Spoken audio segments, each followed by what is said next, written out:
Mes chers amis, Boker Tov, je suis heureux de vous retrouver après notre cours via Zoom qui s'est passé et déroulé hier soir. Merci d'ailleurs de nous avoir suivis aussi nombreux. C'était un véritable plaisir pour moi de pouvoir voir vos visages et pouvoir entendre vos voix. Bezrat Hashem, que l'on puisse, Bezrat Hashem, rapidement se retrouver en vrai et non via Internet, mais tout simplement par un véritable contact humain qui nous manque tant pendant cette longue période. Je voudrais ce matin tout d'abord vous rappeler que nous ferons notre Sioum pour le jeûne des premiers-nés demain matin. Donc il y aura bien évidemment un lien qui sera envoyé et donc il suffira de cliquer pour être avec nous pendant la Tfila de Shacharit et nous enchaînerons directement avec le Sioum pour casser le jeûne des premiers-nés. Pour ce matin, je voudrais que notre cours aille pour la Refoua Shelema de Yoel ben Mesoda Atia, Chaim Edgar Marlouf ben Atou Ada, Yoel Simchoni ben Sol, Dominique Mesoda bat Sultana, Yaakov ben Mesoda, Leana bat Lea, Eliaou ben Salcha Levi, Céline Rachel bat Janine Chana, Esther bat Baya, Raphaël ben Chana, Yom Tov ben Chaya, Marlouf ben Yona, Uriel ben Yvon Amar, Binyamin ben Yitzhak, Mesoda bat Bela, Myriam bat Rachel Aïdan, Gisèle Aïdan, Mesoda bat Juliette Serfati, Shimon ben Marlouf, Dvora bat Aziza, Eliaou ben Doli Zouira, Abraham ben Mesodia, Feriat Yehuda ben Abraham Narboni, Simon ben Avigaël, Yaakov ben Shlomo Aserav, Dorit Dvora bat Edith, Yosef ben Aïcha, Dan ben Hélène Chana, Hélène ben bat Esther, Zibi Lebet Elbez, Esther bat Rachel Gweta Levet Zibi, Rachel bat Esther Zibi Levet Serfati, David ben Rachma, Solika Batalia Meloul, Mesodi bat Solika Toledano, Dina bat Esther, Rivka bat Sarah, Shlomo ben Esther, Kamika Muna Azul bat Marie, Moshe ben Mordechai, Raphaël ben Chana, Evin bat Rivka, Myriam bat Chaya, Pinchas ben Chai, Baruch Koskas, Denis bat Olga, Eliaou ben Marcel Maïssa, Sarah bat Sultana Altit, Michal ben Shemuel Altit, David ben Zora Wanunu, Avram ben Sultana Ben Amou et son épouse Mesoda, Dora Tamar bat Madeleine, Michael Dadoun, Shimon ben Saada, Hana bat Alia, André ben Shabbat, David ben Chana, Shlomo Serge, Moshe Tibi, Maurice Ménaché, Jacqueline Esther, Yael bat Rivka, Esther bat Shifra, Dov ben Esther, Shlomo ben Myriam, Yoel ben Mesoda, Saadia ben Esther, Eliaou ben Zarcha, Thierry Shlomo ben Liliane Fortuné et Rachma Ruth bat Lisette Esther. Que l'on apprenne de bonnes nouvelles rapidement pour tous ces malades et que ce cours aille également pour l'élévation de la Neshama de Chaim Yaakov ben Esther Lydia Isti, Shalom ben Yehuda Ganem, Meyer Chai ben Avram Cohen, Zora Georges bat Esther, Félix Adani ben Ema Simcha, Yosef ben Chana Flak, Marcel Mesroda, Mesrod ben Simi, Zouira, Rose bat Simcha, Yehuda ben Penina, Eli ben Chana ben Shimoun, Yosef ben Shalom, Aaron ben Sulika, Nina bat Kati Matzliach Libet Politi, Léa Rivka bat Rachel, Henri Aaron Ben Raphaël Matatia, Chai Victor Ben Yakuta, Roger Chai Barou Ben Avram Koskas, Yehuda Baralia, Avram Ben David Veester, Pinchas Ben Shemuel Cohen, Mesrod Ben Mimoun Vejoar, Yitzhak Cohen Ben Rachel, Rav Reuven Mesrod Ben Esther Chamou, Yosef Ben Esther Tebol, Mordechai Ben Chana Asoulin, Claudine Chamsa Michal Bat Simcha, Yosef Ben Yitzhak Mafoda, Arlet Bat Lea Samama, Yolan Nejma Alimi, Shlomo ben David Asseraf, Shlomo Shalom ben Yosef, Yitzhak ben Lezer, André Allegria Bat Julia Biton, Ari Henri Chaim ben Simcha Perez, Simon Lévi, Rivka bat Elise, Yitzhak ben David Dinar, Eliaou ben Marlouf Cohen Saban et Rahmouna bat Alice. Pour ce matin, nous avons un enseignement qui vient du Midrash sur la paracha de Vaera, qui est le Midrash Sechel Tov. Et on nous dit à propos de la plaie des grenouilles. Paro Chava Atkafa Noraa Shel Tsefardeim. Le pharaon est en train de subir la plaie des grenouilles, qui est particulièrement terrible. El Milouet Kol Eret Mitzraïm, comme le texte nous l'enseigne, les grenouilles ont occuper l'ensemble de l'espace vital des êtres humains. Nirnesu les torchadre à Shena vegam lemaraim shelahem. Et on nous dit que les grenouilles sont rentrées dans les maisons, dans les chambres à coucher, dans les entrailles des individus. Parolo Itzliach Lachazik Mahamad. Et le pharaon ne pouvait plus supporter cette plaie des grenouilles qui s'abattaient sur son pays. Et le verset nous dit Vaïkra Paro les Moshe ou Aharon. Paro convoque Moshe et Aharon. Vayomer, et il leur dit Ha'atiru el Hashem, prier vers l'Éternel. Veyaser atzfardeim imenu me'ami, afin qu'il retire les grenouilles de moi et de mon peuple. Va achalechacha et aram, veisbechu lachem. Et si effectivement tu retires ces grenouilles, je vous laisserai partir, toi et ton peuple, pour aller servir votre Dieu. Le texte nous dit ensuite, va yetse Moshe ve'Aaron me'im paro, que Moshe et Aaron quittent le pharaon, va yitzrak Moshe el Hashem, que Moshe crie, va yitzrak, il implore, mais le mot qui est utilisé c'est il crie vers l'Éternel, al devar atzfardeim, à propos donc de cette histoire de grenouilles, asher sam les pharaons qui ont été envoyés au pharaon. La question sur le verset est la suivante. Madoua utrach Moshe Rabbeinu litzrok. Pourquoi est-ce que Moshe a besoin de crier? Alors vous allez me dire, Tseraka hibitu ilitfila, que la tfila peut être présentée par 10 mots différents. Il y a 10 mots qui viennent décrire la prière. Parmi les 10 mots, il y a la tseraka, que nous traduisons nous en français par le cri, mais en réalité c'est tout simplement une prière, une tefila, une techina. Alors pourquoi est-ce que cette prière s'appelle une tseraka? On nous dit parce que c'est une prière qui est particulièrement intense. Je crie vers l'Éternel pour l'implorer de réaliser la chose que je demande expressément. C'est vraiment cette notion de c'est urgent. Il faut absolument que tu écoutes ce que je te demande. C'est pas simplement une prière classique et traditionnelle. J'impose en quelque sorte, je crie pour demander à Hachem de réaliser ce que je lui demande. Et la question est de savoir, Madoua, pourquoi est-ce que Moshe avait besoin de tellement prier pour retirer les grenouilles d'Égypte? Honnêtement, si Dieu ne veut pas retirer les grenouilles d'Égypte, c'est pas si grave que cela, que l'Égypte puisse encore un peu souffrir après tout ce que nous avons subi là-bas en tant qu'esclaves. Si le pays devait souffrir encore et que Dieu refuse de retirer les grenouilles, on pourrait se dire c'est pas si grave que ça, c'est pas si gênant. Pourquoi est-ce que Moshe a l'air tellement insistant en disant attention, je crie, je veux absolument que tu que tu retires les grenouilles que tu as envoyées? Et la réponse, en réalité, elle est dans le texte. Amarlo Moshe. En fait, il s'est passé quelque chose. C'est que lorsque Moshe a rencontré le pharaon, à propos donc de cette histoire des grenouilles, Moshe dit au pharaon, Bechar Moed Medouyak Shebo Yasuru Atzfardeim. Moshe, c'est peut-être un peu trop avancé. Et il a dit au pharaon, écoute, je vais retirer les grenouilles, il n'y a pas de problème, tu veux que je les retire, on va les retirer. Mais je te laisse, toi, Pharaon, je te laisse choisir le moment précis à partir duquel tu ne veux plus voir de grenouilles sur ton territoire. C'est toi qui vas me dire quand tu veux que je les retire, et elles partiront à ce moment-là.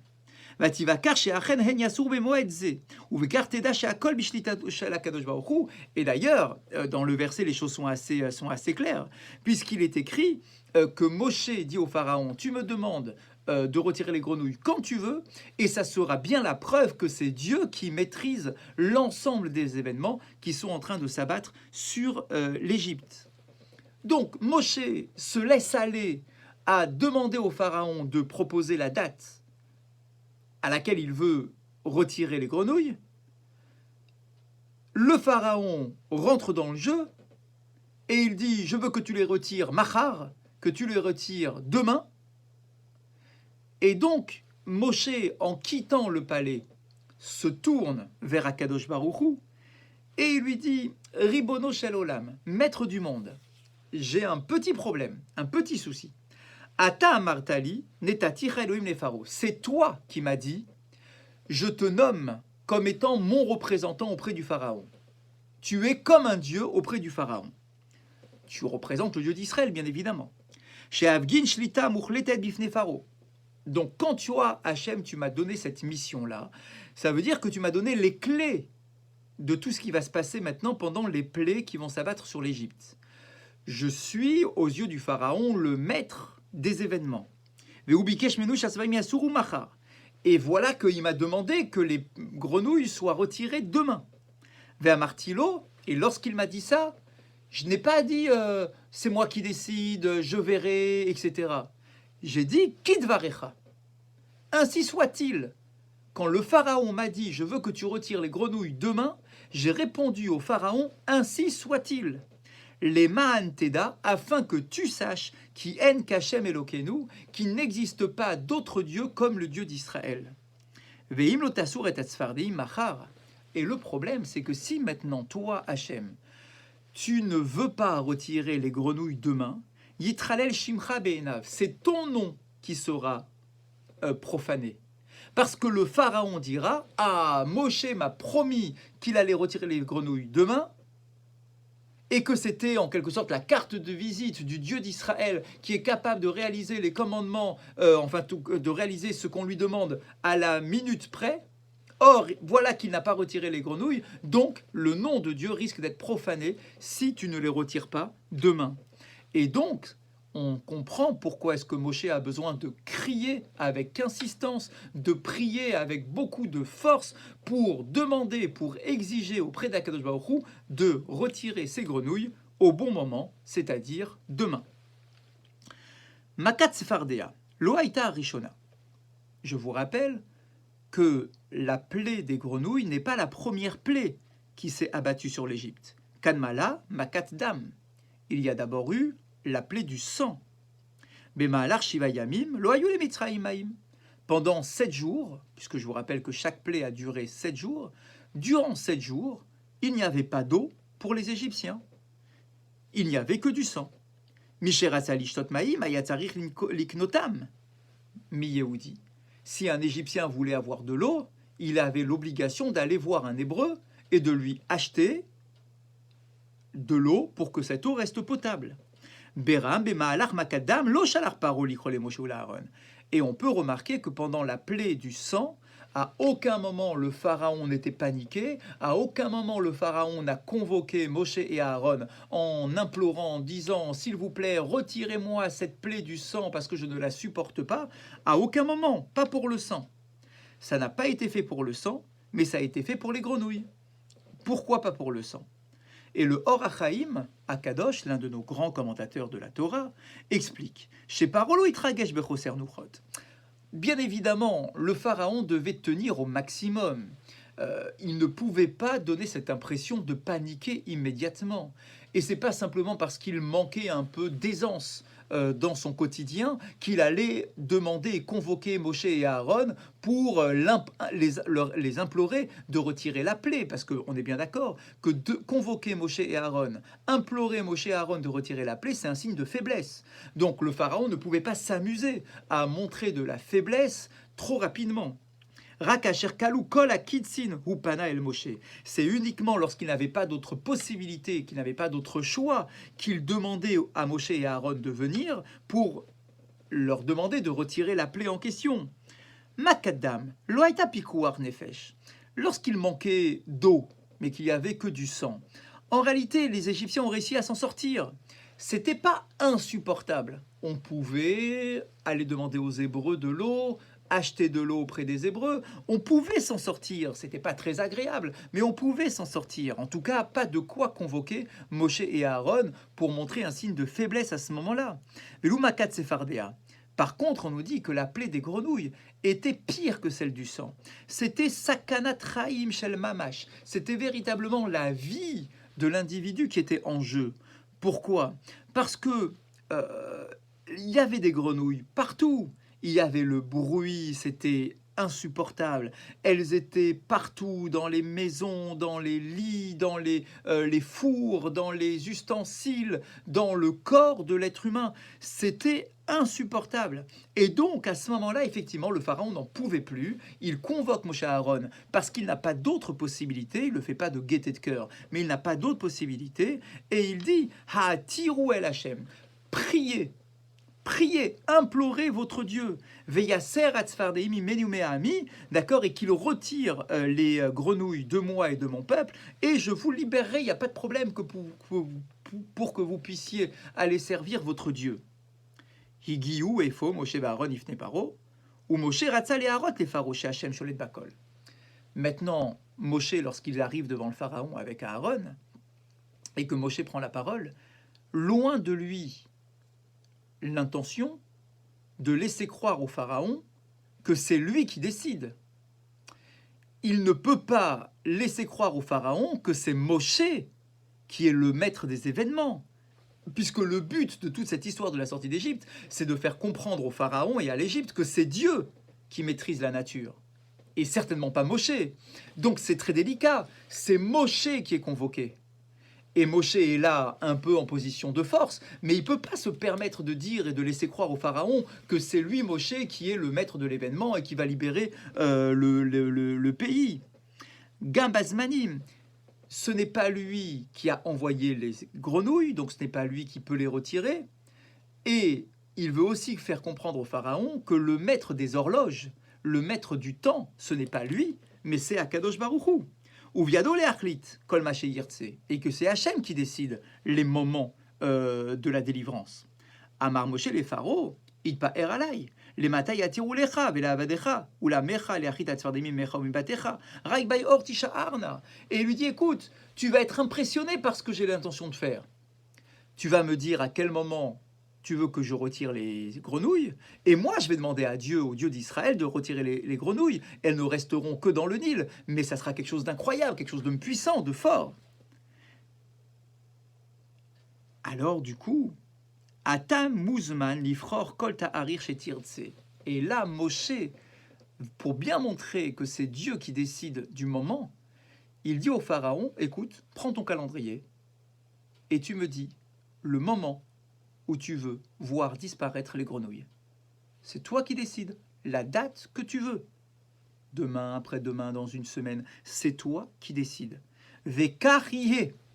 Et moi qui suis l'émissaire du Dieu d'Israël, je ferai en sorte de demander à Dieu, et c'est bien lui, ce n'est pas moi, de retirer les grenouilles quand tu auras décidé qu'elles disparaissent. Ilou ainu atzoakim ayoatzim shel paro. Et le pharaon, voilà qu'il va dire, je veux qu'elle parte demain. Essayons de rentrer dans la tête du pharaon. S'il y a une plaie qui est insupportable, la plaie donc des grenouilles, c'est insupportable, c'est pire que le sang, comme on vient de l'expliquer. Et que voilà le libérateur des enfants d'Israël, l'émissaire du Dieu d'Israël qui est devant moi. Et qui me dit, choisis, quand tu veux. Quand tu veux, elles peuvent partir. Qu'est-ce que j'aurais dit, moi, si j'étais le pharaon? Est-ce que j'aurais dit demain?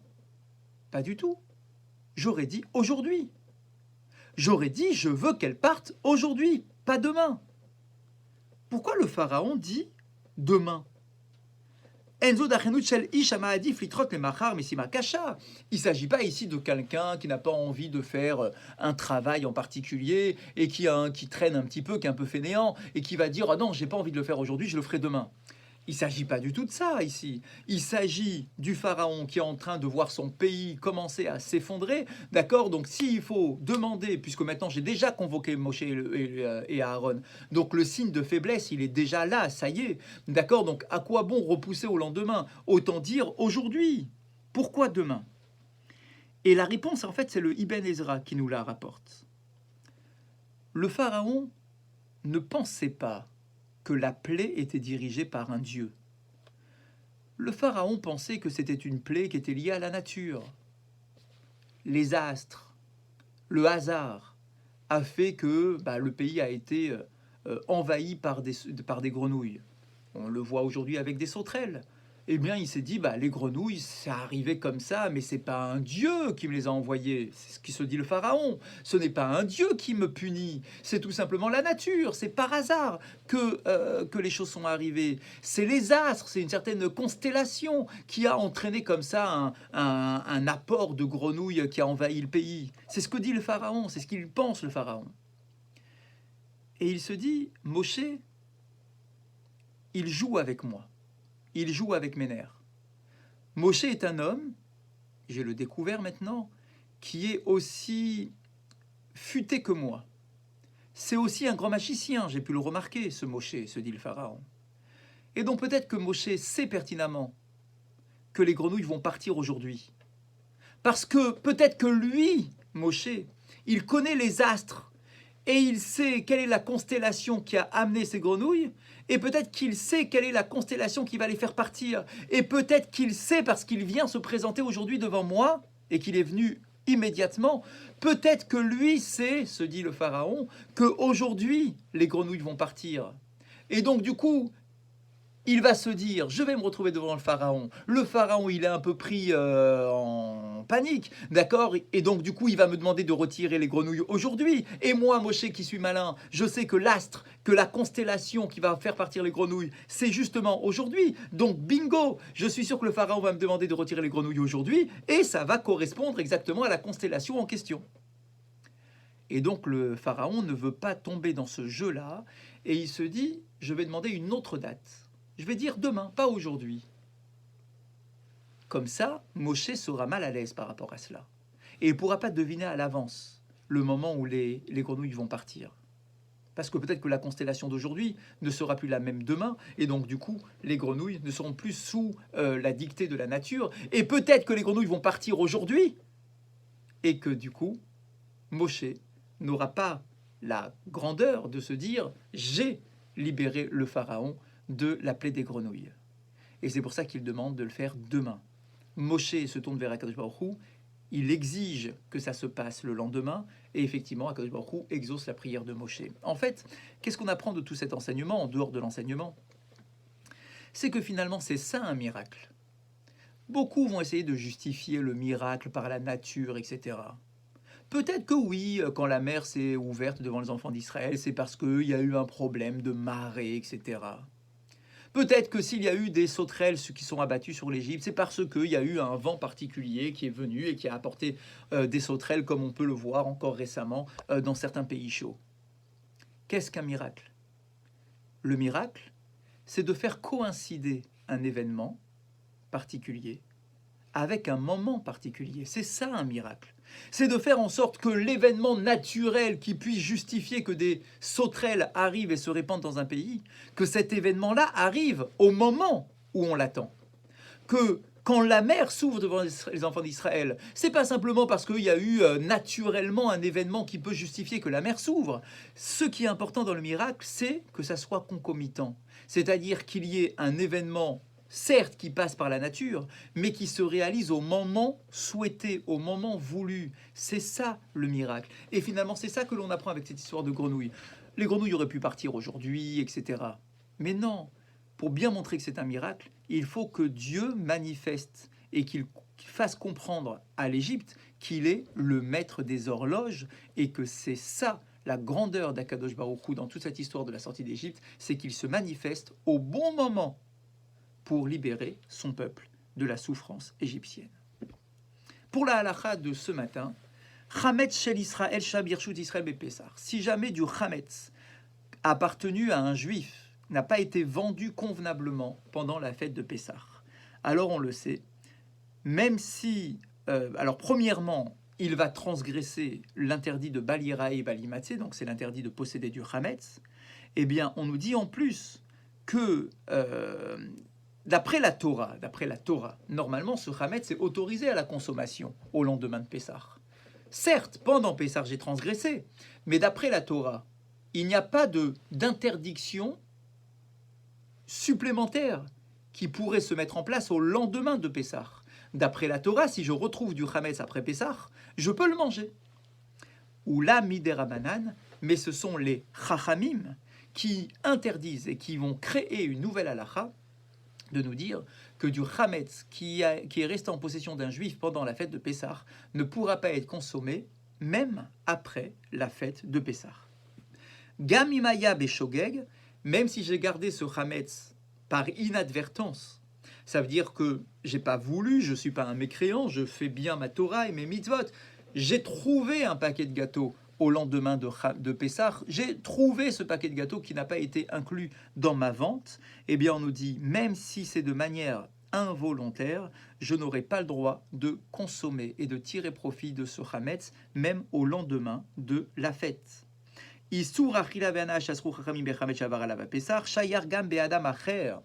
non seulement je n'ai pas le droit moi-même d'en tirer profit, mais je n'ai pas le droit non plus de l'offrir à quelqu'un, et l'autre n'a pas le droit de tirer profit non plus d'un Chametz qui a vécu pendant la fête de Pessah en possession d'un Hébreu, d'un Juif. C'est pour ça d'ailleurs qu'il y a cette fameuse liste qui attire notre attention. Si jamais je fais mes courses au lendemain de Pessah dans un magasin, un supermarché, qui n'appartient, enfin qui n'est pas un supermarché cachère, un supermarché normal, qui appartient, par contre, le propriétaire est juif, si jamais effectivement le propriétaire est juif, ça veut dire que le Hametz qui est resté en rayon et qui est